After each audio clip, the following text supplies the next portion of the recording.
I think Maggie Maher's book is a great book to read. Bull is a fantastic book to read. And I think if you go back and I was actually recently looking at just the numbers. If you go back to late 99, early 2000, and you look at, companies like Microsoft and GE and a lot of these high flyers, they were sitting, GE was sitting at 40 times earnings. And then 15 years later, it's sitting at 14 times earnings. And, of course, earnings have grown considerably through then, and the stock hasn't done a whole lot. And so basically, you definitely see this pattern of in 1982, markets were very undervalued. Again, a company like GE was in single digit P's. Coke was at 9 times earnings or something. And again, in 99, 2000, Coke was at 40 times earnings. And so we had this massive bull run from 82 to 99.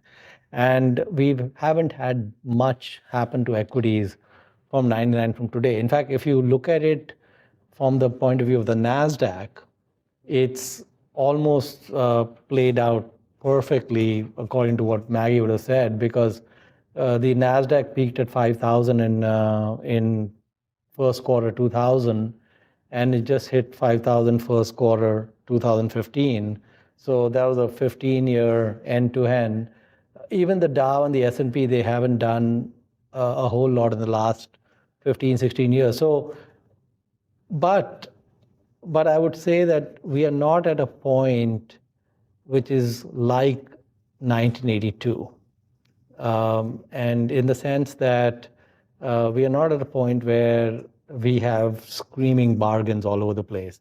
For the last couple of years, I have not been able to find anything meaningful to buy in the United States. And it's not because things are at 40 times earnings. So they're not euphoric, but they're not cheap. And I don't think that most things are in bubble territory. I think some things, especially in this part of the world, are in bubble territory. I don't think Google's in bubble territory. But there are certainly, even in terms of private valuations of some of these venture rounds and such that go on, I think those are in bubble territory. So we have some bubble-like behavior in certain pockets. So history doesn't repeat itself, but it does rhyme.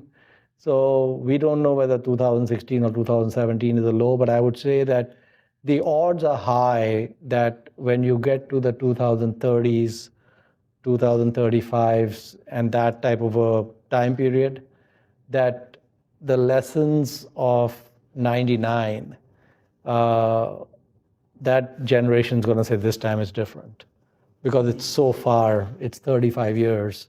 And that's why we have these cycles, because one generation kind of, retires, a new generation comes in, new kids on the block, and they say, these guys don't know what they're doing. We know. And so I think that it's good to be cognizant of those cycles, but I agree with Guy that you're far better off focusing on individual businesses and making the investments based on the economics of the business. I believe that if you continue to do quantitative easing, you'll eventually get inflation. I think that everything that I don't want to be anywhere other than stocks, because they have unlimited upside and just about every other instrument does not. I want to be in stocks that are inflation protective. And this idea of going to cash or some other instrument, what are you going to do if you do get inflation? But I think other than that, if we look at the success of Warren Buffett, it's because he didn't waste too many brain cells thinking about Mary Meyer and when the next cycle is going to come, and he just focused on businesses.